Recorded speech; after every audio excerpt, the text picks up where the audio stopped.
This video provides a description of the search page as well as different search criteria. So this is the search page, and you can search for both encounters and patients on this page. To search for an encounter or patient, select the appropriate option at the top of the search page, Encounter, Patient.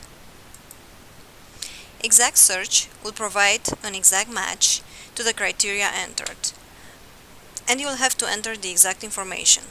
For example, the entire MRN, last name or first name, and so on.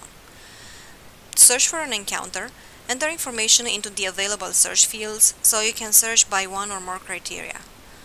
Patient's MRN, last name, first name, date of birth, gender.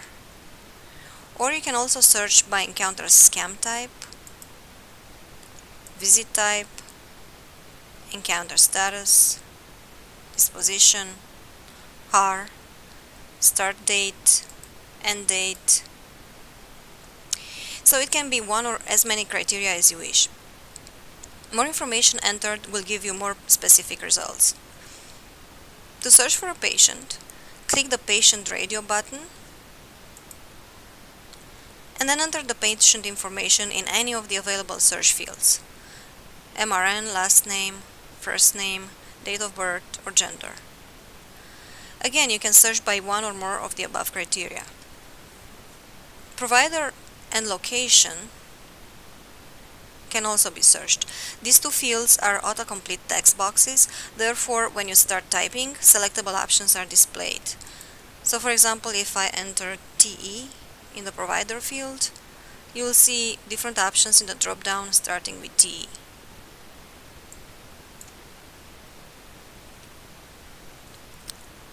The search results will appear below the search panel. So let's take an example and search by MRN, MRN test 2, and by scam CCP. So our option would be encounter, and MRN would be MRN test 2, and the scam CCP.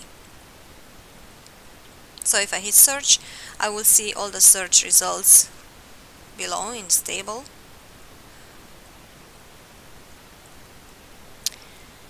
So you can see all the encounters related to the CCP for that patient who has the MRN, MRN test 2.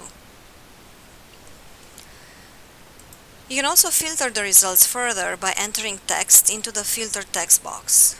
For example, if you want to filter by a specific location, such as test location, you enter test location in the filter field, and you can see only the results for that particular location. So, test location.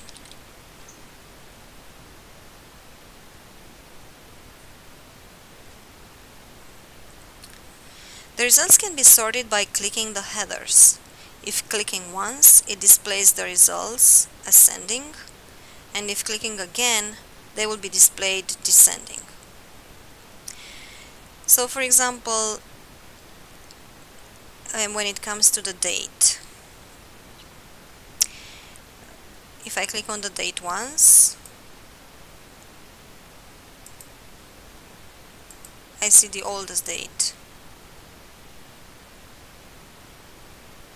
So to make it even more clear, let's just show all the scans for this patient.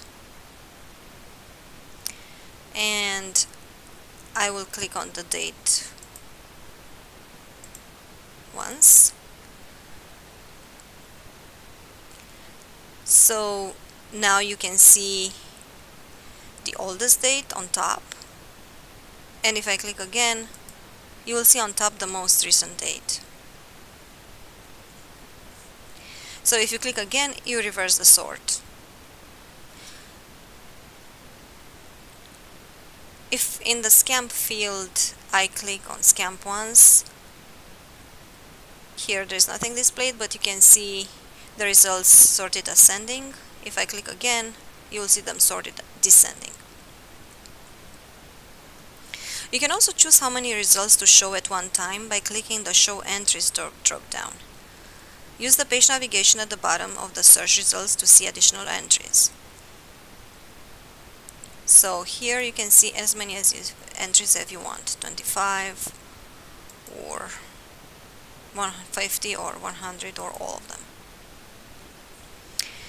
Another feature of this search page, as explained in one of the previous videos, is Insert Patient, and by clicking it, you can either insert a new patient, or if you cannot find the patient you are looking for, you can search for an existing patient by MRN. So Insert Patient brings up the patient dialog box. In this table, under Actions, on the left-hand side, you can choose to either view the patient page or edit the SCAM data form SDF for a particular encounter. So, for example, for this fourth encounter, syncope, if I click on the patient page, it will bring me to the patient page for this particular patient. I will go back, and if I click on the SDF, View Edit SDF, I will open up a window that displays that particular SDF for that particular SCAM, for syncope. Okay, so let's go back to the search page. And this concludes the video related to the search page description.